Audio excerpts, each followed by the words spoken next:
하나님은 우리를 창조하신 분으로서 또 우리를 구원하신 분으로서 우리는 마땅히 그분께 찬양과 경배를 드릴 뿐만 아니라 그분의 말씀에 순종해야 합니다. 그러나 하나님께서는 이렇게 당연히 해야 되는 일을 했음에도 하나님은 순종하는 자에게 놀라운 축복을 약속하셨습니다. 하나님께서 우리에게 순종을 가르치시기 위하여 이렇게 순종의 축복을 우리에게 제시하신 것입니다. 하나님께서는 왜 우리에게 순종을 가르치시기를 원하셨을까? 그것은 하나님과 친밀한 교제 가운데에서 하나님의 사랑을 한없이 받으며 또 하나님을 사랑하며 살아가는 삶이 순종에 근거하고 있기 때문입니다. 이것은 부모와 자녀 관계를 보면 쉽게 알 수 있는데, 부모와 자녀 가운데 관계가 사랑과 또 친밀한 관계가 되기 위하여 자녀들이 부모에게 순종하는 일이 필요한 것과 같은 것입니다. 자녀들이 말을 안 듣고 늘 거역하고 불순종하고 대들고 그러면 부모와 사랑의 관계가 이루어질 수 있을까요? 그렇지 않습니다. 하나님께서 우리와 친밀한 교제를 나누시기를 원하십니다. 하나님은 우리와 사랑의 교제 가운데 지내시기를 원하십니다. 그래서 이 관계를 위하여 필요한 것이 무엇인지 우리에게 가르치셨는데 그것이 바로 순종입니다. 하나님께서는 우리를 대하여 참으로 크고 놀라운 계획을 가지고 계십니다. 우리에게 하나님 나라의 기업을 상속하는 은혜를 주시고 그 기업의 상속자로서 영광스러운 통치자가 되게 하시기를 원하셨습니다. 그리고 기업의 상속자로서 영광스러운 통치자가 되기 위하여 가장 먼저 배워야 하는 과목으로서 순종을 우리에게 가르치셨던 것입니다. 그래서 하나님은 이 순종에 대하여 말할 수 없는 축복을 약속하셨던 것입니다. 그러나 성경을 보면 하나님은 불순종에 대해서도 가차없이 징계하시고 또 거듭되는 불순종에 대하여는 저주하신다라는 말씀도 가르치고 계십니다. 우리가 지난주에 생각했던 신명기서 28장은 소위 축복장이라고 하는 제목을 가지고 있습니다. 그러나 저는 이 성경을 읽을 때마다 마음속의 의문은 비록 여기에 축복이 등장하기는 하지만 전체 68절에 이르는 이 길고 긴 장에서 축복에 대한 진술은 14절밖에 되지 않는다 하는 것과 저주에 대하여는 54절이나 말씀하고 있다는 것을 보게 되었을 때 과연 신명기서 28장을 축복장이라고 말할 수 있는가 하는 의문을 늘 가지고 있습니다. 도대체 신명기서 28장은 축복의 장입니까? 저주의 장입니까? 가만히 보면은 축복은 14절밖에 안 돼요. 나머지 68절까지는 저주에 대한 말씀으로 시종일관 진행되고 있다 하는 것입니다. 도대체 하나님은 왜 이와 같은 말씀을 우리에게 주셨을까요? 신명기서 28장 15절 말씀을 보면 내가 만일 네 하나님 여호와의 말씀을 순종하지 아니하여 내가 오늘 네게 명령하는 그의 모든 명령과 규례를 지켜 행하지 아니하면 이 모든 저주가 네게 임하며 네게 이를 것이니. 이 모든 저주, 이것이 이제 16절부터 등장하는 겁니다. 내가 성읍에서도 저주를 받으며 들에서도 저주를 받을 것이요 또 내 광주리와 떡반죽 그릇이 저주를 받을 것이요 내 몸의 소생과 내 토지의 소산과 내 소와 양의 새끼가 저주를 받을 것이며 네가 들어와도 저주를 받고 나가도 저주를 받으리라. 어디선가 본 것 같은 느낌이 들지 않습니까? 오늘 신명기서 28장 2절 이하의 말씀을 보면 이 말씀이 반복되는 것을 볼 수가 있습니다. 그러나 똑같은 말의 반복이 아니라 정반대로 말씀하고 있는 것을 볼 수가 있습니다. 내가 내 하나님 여호와의 말씀을 청종하면 이 모든 복이 내게 임하며 내게 이르리니 성읍에서도 복을 받고 들에서도 복을 받을 것이며 내 몸의 자녀와 내 토지의 소산과 내 짐승의 새끼와 소와 양의 새끼가 복을 받을 것이며 내 광주리와 떡반죽 그릇이 복을 받을 것이며 내가 들어와도 복을 받고 나가도 복을 받을 것이니라. 성경을 보면 하나님의 축복이 역전되는 모습으로 등장하는 것을 볼 수가 있습니다.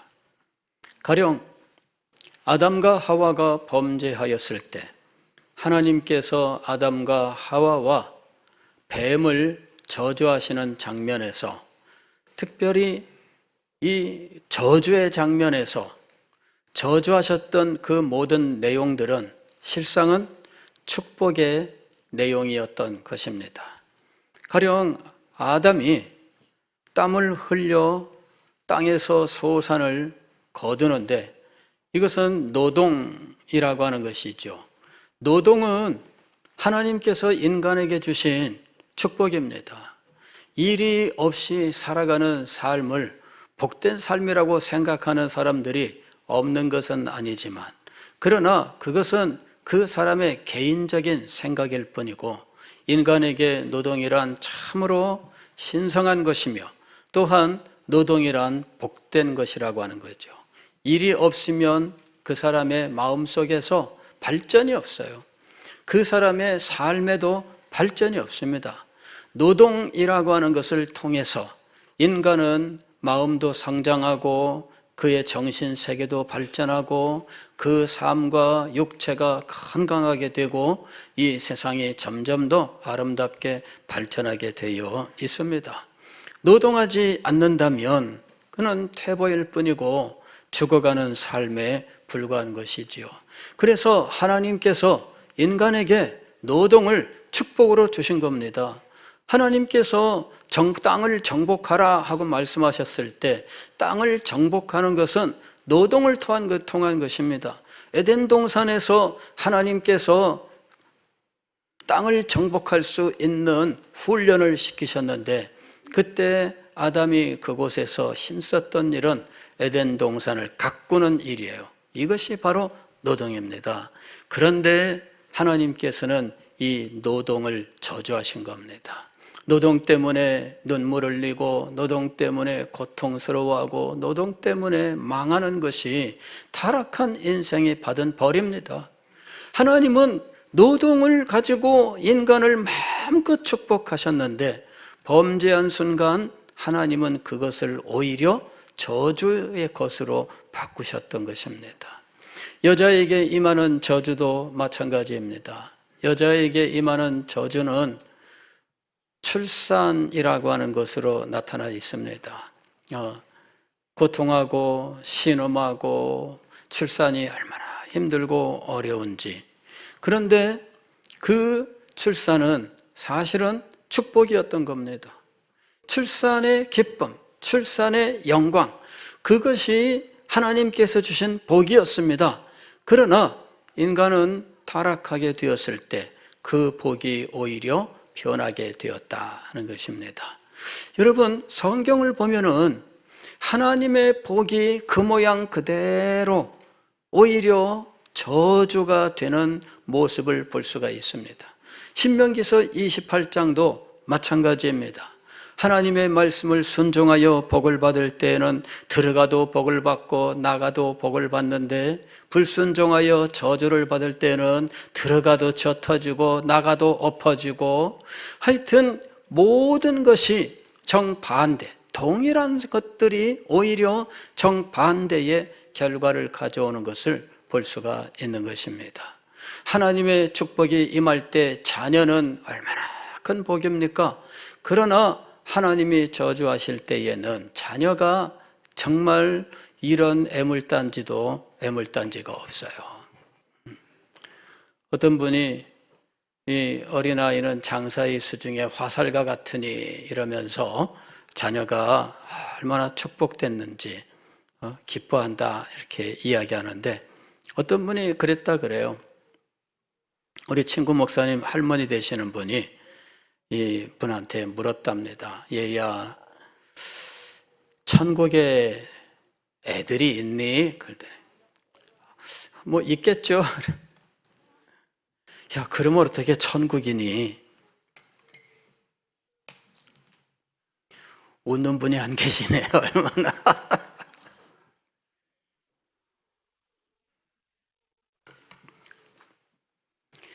사람마다 이 아기에 대한 경험이 달라서 아마 이미지가 다를 거예요. 어떤 분은 기쁘고 즐겁고 하지만, 이 할머니의 인생에서 아기는 고통이었어요. 왜냐하면은 그분 집안에 이 아들이 한량입니다. 이래가지고 집안이 잘 사는 집안인데, 옛날에 한량들이 있잖아요. 맨날 그 놀러 다니고 색시집 다니고 노름판에 다니고, 그 다음에 집을 떠나서 몇 개월 동안이나 떠나 있다가 어느 날 불쑥 나타났다가 하룻밤 자고 불쑥 도망가고 그러는데, 하룻밤 자고 갔는데 아기는 생기고, 그래가지고 이 아이를 누가 키우느냐? 할머니가 키워야 되는 거예요. 그래서 첫째 아들도 할머니한테 맡겨, 둘째 아들도 할머니한테 맡겨, 셋째도 할머니한테 맡겨. 이래서 할머니의 인생은 애들 키우느라고 없어요. 그러니 이분이 하시는 말씀이, 야, 천국에 애들이 있으면 그게 무슨 천국이니? 신학적으로 말할 수 있는 건 아니지만, 그러나 제가 생각할 때에는 천국에는 아이는 없습니다. 시집가고 장가가는 것이 없는 것처럼, 어린아이 때 죽은 사람이 젖먹이 상태로 부활하는가, 그래서 그곳에서 어린아이로 성장하는가? 그렇지 않습니다. 우리가 부활할 때에는 성인으로 다 부활하게 될 것입니다. 오늘 뭐 연세 많으신 분들 주름살 막 그냥 저도에서 거울 보면은 나도 이제 참 옛날 같지 않네, 그런 생각이 듭니다. 근데 부활하게 되면 언제 모습으로 부활할까? 과거에 제가 청년 시절에 가르쳤던 목사님은 인생의 가장 아름다웠던 시기에 그 모양으로 부활한다 이렇게 말씀하셨는데, 제가 생각해 볼 때 인생의 가장 아름다운 순간이라고 해도 사람마다 다 차이가 있어서 그걸 기준으로 할 수는 없지 않느냐. 하나님께서 어쨌든 정말 빛과 광채로 영광스럽게 부활하게 하실 것이다, 이렇게 믿습니다. 자, 어쨌든 이건 잠시 여담이고요. 자, 어쨌든 하나님께서는 축복을 그대로 저주로 돌리시는 이와 같은 일을 우리에게 보여주고 계시는 거예요. 하나님께 순종하면 하나님께서 순종의 복을 주실 것이지만, 불순종하면 불순종에 대하여 하나님은 싫어하시고 진노하시고 그에게 저주하시는 이런 일들을 행하시겠다 말씀을 하셨다 하는 것입니다. 하나님의 저주가 얼마나 무서운지 신명기서 28장 25절 이하 우리가 읽지는 않았습니다만은, 이 이하의 말씀은 실상은 이스라엘 국가 역사 속에 그대로 실현된 것들입니다. 그래서 어떤 사람은 심지어 이렇게까지 이야기합니다. 이것은 후대에 사람이 쓴 것이다. 우리는 신명기서를 모세가 썼다. 그러므로 이 부분은 모세가 예언을 한 것이다 이렇게 받아들이지만, 어떤 사람은 너무나 정확하니까 이게 예언일 수는 없고, 이거는 역사가 다 지나간 후에 이스라엘도 멸망한 다음에 그 다음에 후대의 역사가가 기록한 것이다 이렇게 말할 정도로, 여기에 있는 이 말씀들은 이스라엘 역사 속에 그대로 실현이 되었습니다.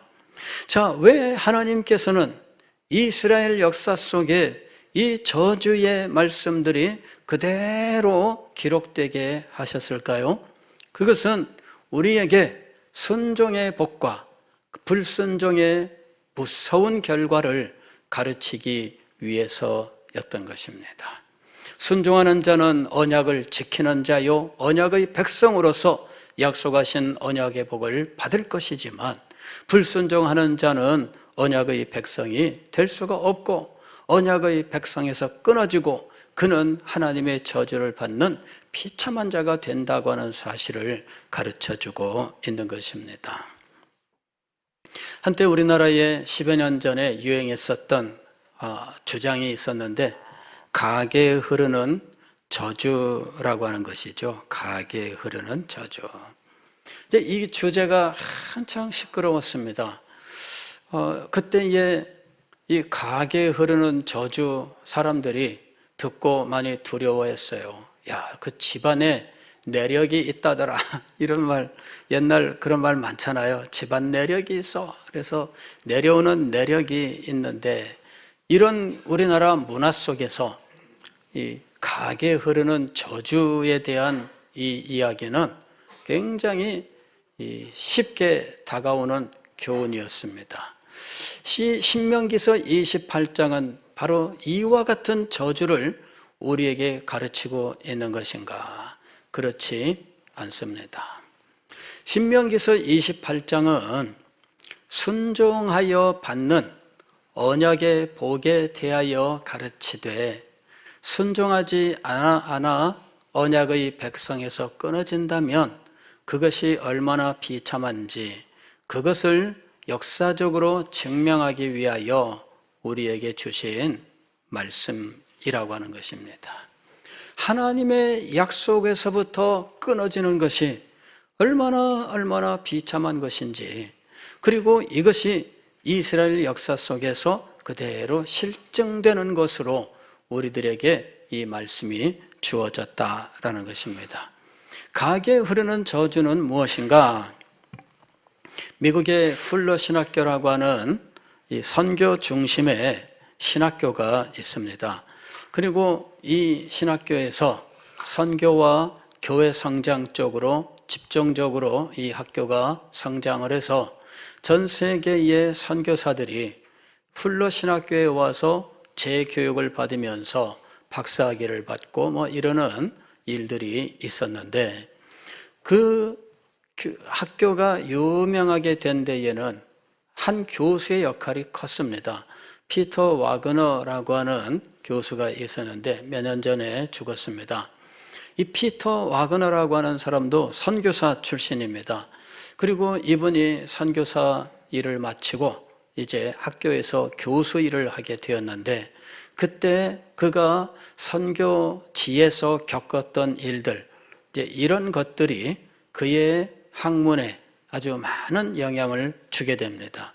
그가 다녔던 선교지는 미신이 세계관으로 자리 잡고 있는 지역들이었습니다. 귀신에 대하여 믿고, 그 다음에 참 귀신에게 매여 그 의식이 매여 있는 이와 같은 세계 문화관, 세계관을 가진 곳에서 선교 활동을 한 분입니다. 그리고 이것은 당연히 전 세계가 그렇게 되어 있다고 봐야 되겠죠. 그리고 자기에게 찾아오는 선교사들에게 청취를 할 때 그 선교사들도 여전히 이 귀신의 세계관 속에서 사역을 하다가 오므로 그들은 그들이 직면했던 세계관을 성경적 세계관과 일치시키는 일을 하면서 이 세계가 귀신의 세계관으로 되어 있는데 이것을 현실로 받아들이고 귀신을 물리쳐야 된다, 이런 일을 주장을 하게 된 겁니다. 그리고 더 나아가서 이제 가계에 흐르는 저주가 있다, 이렇게 이야기하고 이 가계에 흐르는 저주를 물리쳐야 된다, 이렇게 주장하기 시작을 한 겁니다. 아주 많은 폐해가 있었어요. 그 비냐드 성령 운동도 거기가 한복판이 되어가지고 이 그릇 잘못된 불건전한 성령 운동의 온상지가 되었고, 하여튼 이런 일들이 있어서 상당히 부정적입니다. 긍정적 역할이 있다면 부정적으로는 이런 일들이 있었던 거죠. 자, 가계에 흐르는 저주가 있다, 이렇게 이야기하면서 출애굽기 20장 5절 6절 말씀을 이야기한 겁니다. 네 하나님 여호와는 질투하는 하나님인즉 나를 미워하는 자의 죄를 갚되 아버지로부터 아들에게로 3, 4대까지 이르게 하거니와 나를 사랑하고 내 계명을 지키는 자에게는 1000대까지 은혜를 베푸느니라. 여기서 5절 말씀을 보면은 아버지로부터 아들에게로 3, 4대까지 이르게 하리라. 여기 3, 4대까지 이르게 하리라. 이것이 가계에 흐르는 저주다, 이렇게 주장을 한 거죠. 3, 4대까지는 가계에 흐르는 저주에 대한 말씀인가? 사실 이 출애굽기 20장 5절은 하나님께서 제2계명 우상 숭배를 하지 말라, 아무것도 형상을 만들지 말고 그것에게 절하지 말라라고 말씀하셨던 이 제2계명에 딸려 있는 이야기입니다. 그래서 우상을 만들고 우상을 섬기고 그에게 절하면 나는 질투하는 하나님인즉 그 우상 섬기는 이 우상 숭배에 대하여 하나님께서 징계하신다라는 말씀이죠. 그런데 여기에 말씀을 보게 되면 3, 4대까지라고 되어 있다는 겁니다. 그래서 할아버지가 잘못했는데 손자, 증손자까지 이 잘못이 하나님께로부터 징계로 이제 저주로 이어진다라고 이야기를 한 거예요. 그래서 이걸 끊어야 된다, 그래야지 산다, 이렇게 주장을 한 거죠. 그런데 여기에 말씀을 가만히 보세요. 3, 4대까지는 한 100년 정도라고 말할 수 있을까요? 그런데 하나님께서 축복하신다는 말은 몇 대까지라고 되어 있어요? 1000대까지라고 되어 있어요.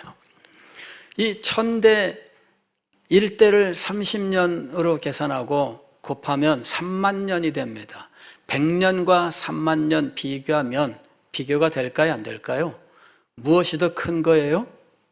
하나님의 축복이 비교할 수 없을 만큼 큰 겁니다.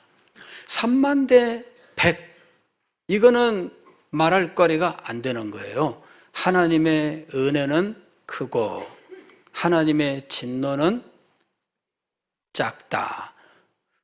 그렇게 꼭 결론 내릴 건 아니지만 여기에 말씀을 보게 되면 하나님의 은혜가 압도적으로 크게 제시되어 있다라고 하는 겁니다. 그런데 그 중에 일부의 말씀을 가지고 교리를 만드는 것은 대단히 잘못이에요. 이것을 증명하기 위하여 하나의 예화를 들었는데 조나단 에드워즈 목사의 후손들과 그 동시대에 이 맥스 주크라고 하는 사람, 이 주크라고 하는 사람도 이거는 가명입니다. 이 맥스 주크라고 하는 사람의 후손을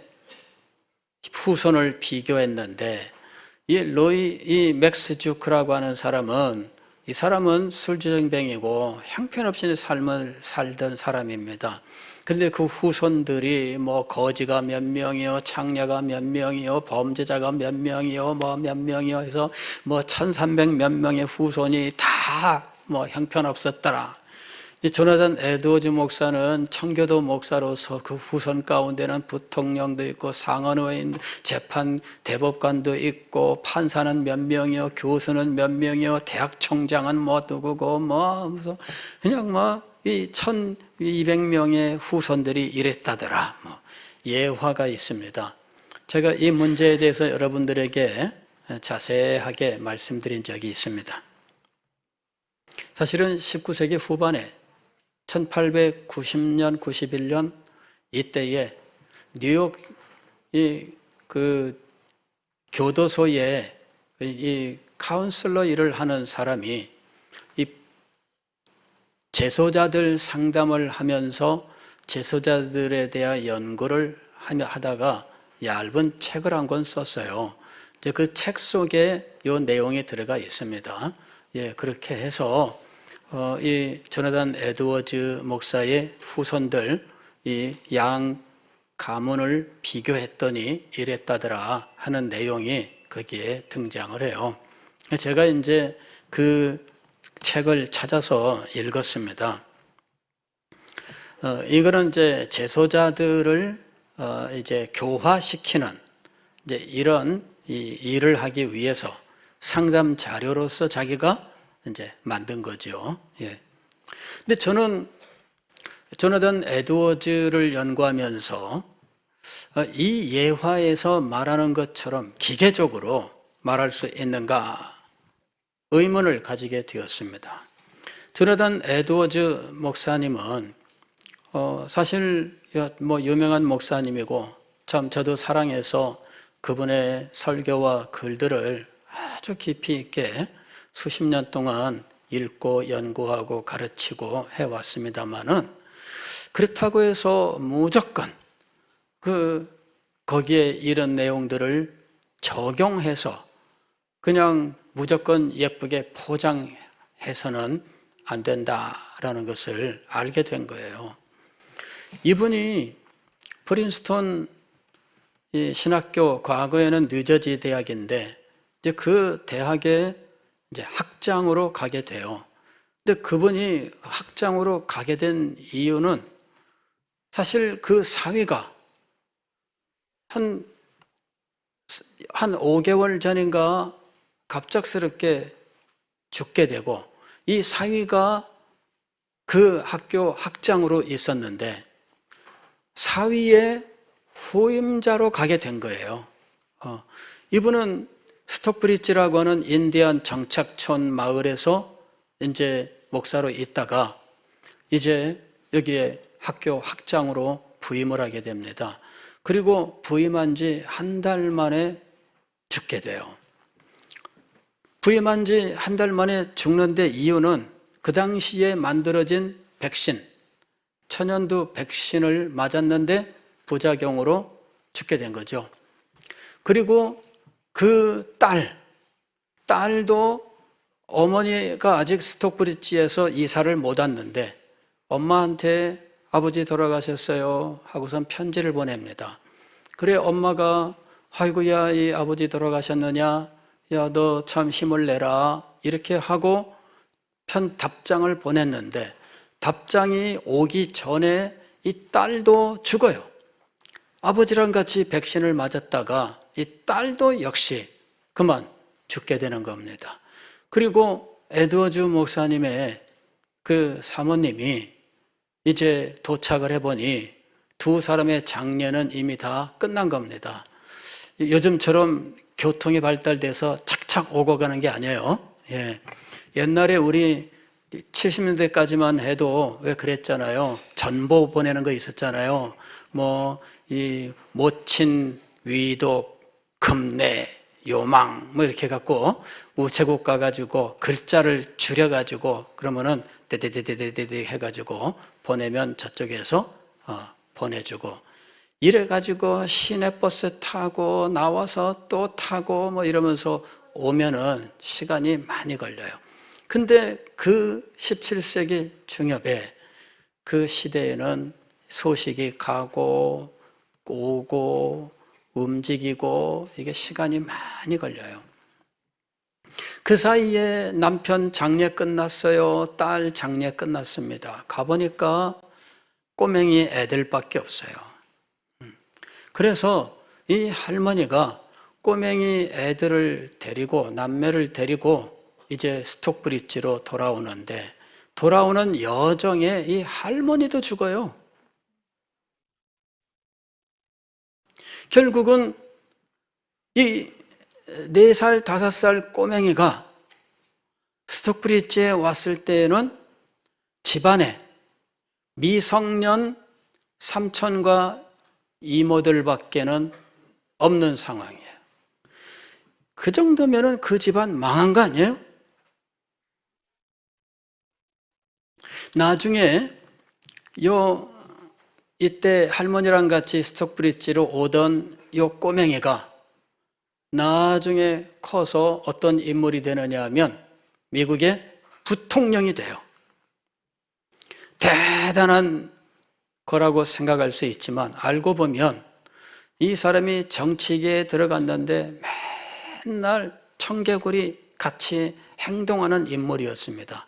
이래 가지고 그냥 자기랑 정치적으로 안 맞는다고 결투 신청을 해가지고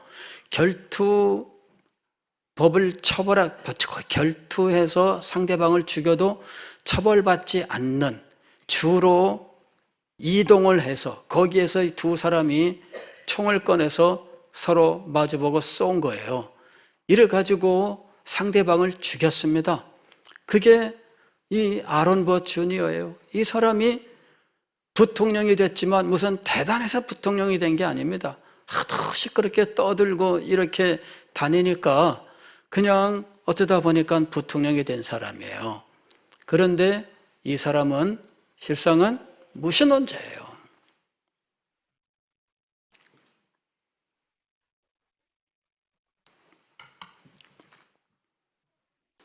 조나단 에드워즈 목사님의 가게는 하나님의 축복을 받아 이렇게 되었으며 라고 말하기에는 너무나 이상한 이런 사례들이 존재하고 있다라는 것입니다. 이 미성년 삼촌과 또 이모들 텀바고니에서 성장하면서 어린 시절에 제대로 교육과 훈련을 받지 못한 채 그냥 이렇게 지내다가 성장에서도 여전히 막 살다가 결국은 그런 인생을 살아간 인물이 있다 하는 것입니다. 그래서 저는 이 예화에 대하여 신뢰하지 않습니다. 이 사람도 있고 저런 사람도 있는 겁니다. 가난하고 정말 힘들고 어렵게 살아간 사람이라 해서 그 후손은 반드시 그것을 그대로 답습해야 되는가? 그렇지 않죠. 그 집안이 어떤 집안인지 우리는 선교사님에게 복음을 받은 5대째 집안입니다. 그러는데 그런 집안들 그렇게 말하는 분들을 제가 여러 분을 만나본 적이 있습니다. 예. 근데 5대째인데 왜 그렇게밖에 못하나 하는 생각, 본인에겐 말하지 못합니다. 예, 본인에겐 말하지 못하는데 5대라 그러는데 왜 그것밖에 못하나? 그런 생각을 갖게 하는 사람도 있고요. 당신은 5대까지 그나마 간들간들한데 그러나 다른 사람들은 뭐냐? 그러는 일도 있다 하는 것입니다. 요는 가게 흐르는 이라고 하는 이 저주가 아예 붙어서 DNA 유전처럼 이러는 일은 없고 축복도 마찬가지입니다. 축복도 무슨 DNA처럼 붙어가지고 넘어가는 것이 아니다라는 것입니다. 문제는 우리가 하나님의 말씀을 마음에 새기고 하나님을 사랑하여 충성하고 또 우리 자녀들에게는 하나님의 말씀을 정말 최선을 다해서 가르치느냐 하는 것입니다. 신명기서 6장 4절 쉐마 이스라엘, 이거 지난주일에 말씀을 드렸잖아요. 5절, 4절부터 9절까지가 어떤 내용으로 되어 있느냐면 하나님의 말씀을 가르쳐라 하는 내용으로 되어 있습니다. 마음을 다하고 뜻을 다하고 힘을 다하여 주 너의 하나님을 사랑하라. 그리고 하나님의 말씀을 네 자녀들에게 강론할 것이며 집에 있을 때든지 밖에 있을 때든지 어디에서든지 앉았을 때든지 일어날 때든지 이 말씀을 강론하라 그랬어요. 하나님의 말씀을 심혈을 기울여서 모든 순간과 모든 기회를 활용해서 가르쳐라 하는 것입니다. 그래야 나도 살고 자녀도 사는 거예요. 이 가르침이 없으면 그냥 우리 아버지가 누구요 그랬다고 해서 자동적으로 이 아이가 그렇게 되는 게 아닙니다. 아버지가 누구입니까? 그러면은 심혈을 기울여서 가르쳐야 돼요. 어머니가 어떤 분입니까? 심혈을 기울여서 가르쳐야 돼요. 무엇을 가르쳐야 할까요? 하나님의 말씀을 깨닫고 그 말씀에 순종하되 하나님을 깊이 사랑하는 마음으로 그 말씀에 순종할 것을 가르쳐야 한다 하는 것입니다. 그래야 그 자녀가 복이 되는 겁니다. 그렇지 않으면 그 자녀는 무한 애물단지가 되고 마는 거예요.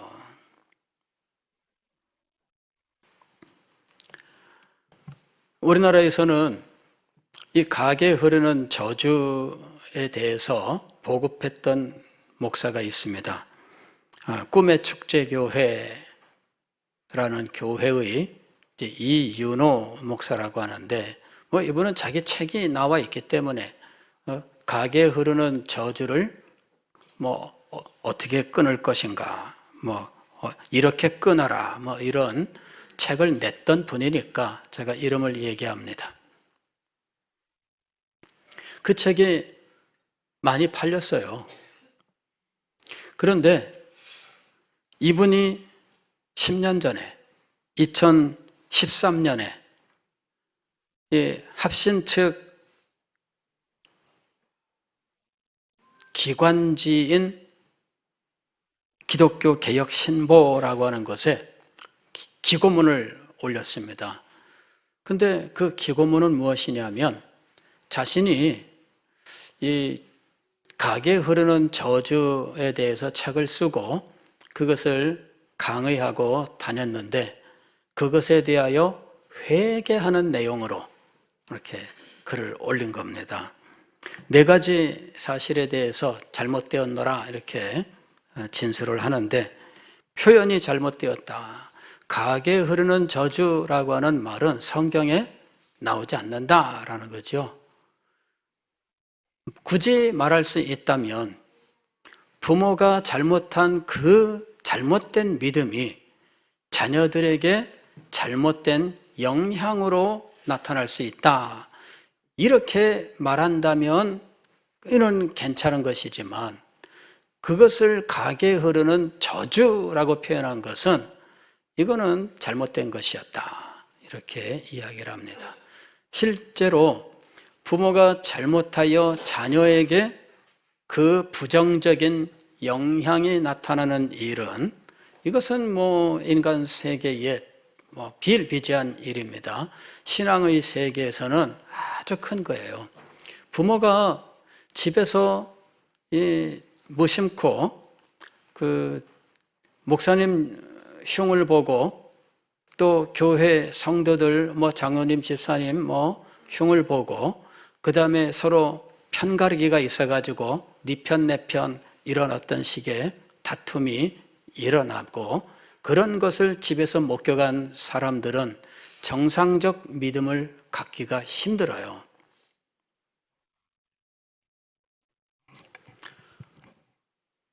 과거에 제가 우리 후배 중에 어떤 친구가 저한테 그런 얘기를 해요. 우리 엄마 집에서 권사님, 집사님들하고 모여 앉아가지고 제발 교회 얘기 좀 안 했으면 좋겠다. 이 후배가 저한테 하소연을 해요. 자기는 이 방에 공부한다고 자기 방에 있으면 그 집안에 교육분들이 몰려와서 하루 종일 얘기하고 먹고 이러면서 놀다 가는데 앉아서 놀면 꼭 그런 얘기들이 귀에 들려오는 거예요. 그래서 그게 너무 고통스럽다 그러더니 결국은 믿음의 길에 떠납니다. 그 집안에 믿음 가진 아이가 제대로 없어요. 정말 중고등부 시절까지 정말 교회 열심히 헌신하고 충성하던 사람들인데 그때는 기쁘게 교회 일을 했습니다. 그러나 그 후에는 점점 떠나가더라 하는 거죠.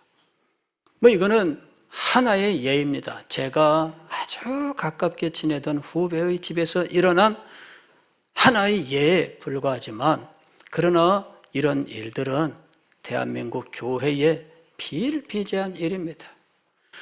제가 여러분들에게 말씀드리는 게 집에서 교회 얘기하면서 부정적인 얘기를 하지 말라. 속에서 답답해도 하지 말라. 이렇게 말씀드리는 이유는 여러분의 양심에도 이것이 해가 되지만 그러나 더 큰 해는 여러분의 자녀들에게 임하기 때문입니다. 그래서 하지 말라. 하려면은 교회 와가지고 엎드려 기도하세요. 그때 얘기하세요. 하나님 앞에. 하나님 이렇습니다 하면서 그때 하나님 앞에 얘기하세요. 그렇게 해서 하나님께 다 말씀을 드리면서 나가야지 집에서 불평하고 불만하고 사람들하고 모이면 옛날 골골짝 이야기까지 다 꺼내면서 또 반복하고 이래서 10번 모이면 10번, 20번 모이면 20번 똑같은 얘기가 또 반복되고 이게 바로 뭐냐면은 부모의 잘못이 자녀에게 부정적 영향과 결과를 맺는다라고 하는 이야기입니다. 이것을 과장해서 가게에 흐르는 저주 이런 식으로 표현한 것이 잘못되었습니다. 이렇게 얘기한 거예요. 두 번째로는 성신자에게 가게에 흐르는 저주가 있다는 이 주장이 잘못된 거다 하는 거죠. 왜냐하면은 그리스도 예수 안에 있는 자에게는 결코 정죄함이 없기 때문이다. 그리스도 안에서 우리가 어떤 어려움을 겪었든 그리스도 안에서 새로워지는 겁니다. 새로운 피조물이 되는 것입니다. 그래서 그 사람이 어떤 환경에서 성장했든 우리는 그가 복음을 깨닫고 그리스도 안에서 진정으로 변화된 사람이라면 그는 그 상황을 이겨내고 그런 어려운 환경도 극복해내고 하나님의 은혜 속에서 얼마든지 발전한다 하는 것입니다. 이것이 성경이 우리에게 가르치는 참된 교훈인 거지요. 세 번째로는 가게의 저주가 유전된다는 가르침은 잘못이다. 할아버지에게서 아버지, 아버지로부터 아들, 아들로부터 다시 또 손자 이런 식으로 유전되는가? 마치 DNA처럼 아니면 X 염색체, Y 염색체처럼 그런 거짓말이 어디 있어요? 그래 자기가 그렇게 말했던 것이 잘못이다. 저주는 유전되지 않는다. 그 다음에 네 번째로는 가게에 흐르는 저주는 자신의 잘못을 조상의 탓으로 돌리는 위험이 있다. 내 잘못이 아니라 조상의 잘못이야. 아버지 잘못이야. 할아버지 잘못이야. 이런 식으로 내가 지금 못하는 것은 할아버지 때문이야. 이런 식으로 책임 회피 이런 가능성이 있다라고 하는 것이죠. 그래서 자기가 잘못되었습니다. 회개하면서 나는 교회 주보에 명확하게 이런 내용을 밝히고 자기가 자기 교회에서 이것이 잘못됐다는 것을 이미 말했다 이렇게 얘기하고 그 다음에 자기가 이 책을 팔아서 이제 인세를 받은 게 있는데 이거는 그대로 자기가 이 복지 활동하는 곳에다가 그 전액 기부를 하며 세 번째로는 이 책은 절판합니다. 이제 이렇게 해서 그 사실을 이제 기독교 신문에다가 교계 신문에다가 실었던 거예요. 그렇게 해서 우리나라에서는 1차 그것을 주장하고 열심히 퍼뜨렸던 사람 자신이 회개하고 그 다음에 포기를 했고 그래서 그 뒤로는 이 일들이 이제 많이 잠잠하게 된 겁니다. 자, 오늘 우리는 이걸 알아야 됩니다. 저주는 무슨 유전처럼 조상으로부터 후대로 전해지는 것이 아니라 내가 잘못했다면 그 잘못의 부정적인 영향이 자녀들에게 미칠 수 있다라고 하는 것. 그래서 결국은 자녀들의 양심과 그의 믿음을 해칠 수 있다라고 하는 것입니다. 이건 굉장히 무서운 거예요. 자녀들을 치는 것은 굉장히 무서운 겁니다. 그런데 그 자녀들이 하나님의 복을 받아 발전해야 되는데 내 잘못으로 인하여 상처를 입는다면 이것 또한 얼마나 큰 불행이냐 하는 것입니다. 그래서 오늘 우리는 하나님의 말씀을 순종하는 언약의 백성으로서 이 언약의 복에 대하여 간절한 소망을 가지고 순종하는 하나님의 백성들이 되어야 한다 하는 것과 하나님께로 돌아가는 길은 순종밖에 없다라고 하는 사실을 알아야 됩니다. 가게에 흐르는 저주처럼 대를 이어 저주가 임하는가? 그렇지 않습니다만은 그렇다고 해서 안심해서는 안 됩니다. 부정적 영향이 자녀의 머릿속에 그의 양심에 그의 믿음에 그대로 투영될 수가 있고 그리 되면 내가 어린아이 한 사람 실족해 하면 연자맷돌을 짊어지고 바다에 빠지오는 것이 더 나으리라 한 그 사람과 같은 사람이 되는 겁니다.